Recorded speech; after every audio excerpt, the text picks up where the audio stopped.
Hello అండి. ఎలా ఉన్నారు అందరూ? బాగున్నారా? ఈరోజు వీడియో వచ్చేసి ఏంటంటే తిరుమల కొండపైన ₹50 రూమ్ అనేది టూర్ చేస్తున్నానండి. మేమైతే ముందైతే వెళ్ళాము. ఫస్టు సీఆర్ ఆఫీస్‌కెళ్ళాక మనము ఆధార్ కార్డ్ అయితే ఒరిజినల్ తీసుకెళ్ళాలి. అలాగే సింగిల్ పర్సన్‌కి లేదు, బ్యాచిలర్స్‌కి లేదనమాట. ఓన్లీ ఫ్యామిలీకి మాత్రమే ఈ రూమ్ అనేది ఇస్తారు. మనం అక్కడికెళ్ళాక డిపాజిట్ 550 అయితే కట్టాలి. తర్వాత మనము టోకెన్స్ ఇస్తారు. 2 అవర్స్ తర్వాత మనకి మెసేజ్ వస్తదనమాట ఫోన్‌కి. వచ్చాక మనం రూమ్ అనేది తాళం తీసుకొని లోపలికి వెళ్ళిపోయి మనమైతే ఉండొచ్చు.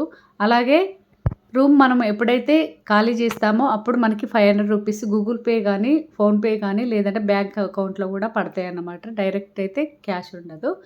ఇప్పుడైతే హోమ్ టూర్ చూసారు గదా! ఫుల్ డీటెయిల్స్ అయితే ఇదండి. మీరెవరైనా ఎళ్ళాలనుకుంటే చక్కగా వెళ్ళిపోండి. ₹50కి చాలా బావుంది. మనకి అన్నీ బెడ్సు అలాగే నీట్‌గా ఉందండి. నాకైతే చాలా బాగా నచ్చింది. దీంట్లో మనకి గీజర్ గూడా ఇచ్చారనమాట. ₹50లో ఇంత ఫెసిలిటీ ఇవ్వడం గూడా నిజంగా చాలా మంచిగా అనిపించిందండి. ఇంకెందుకు ఆలస్యం ఈసారి మీరెళ్తే ఇలాగే ప్లాన్ చేసుకొని ఎళ్ళిపోండి. ఈ వీడియో మీకు తెలిసిన వాళ్ళకి షేర్ చేయండి. Thank you friends. By by.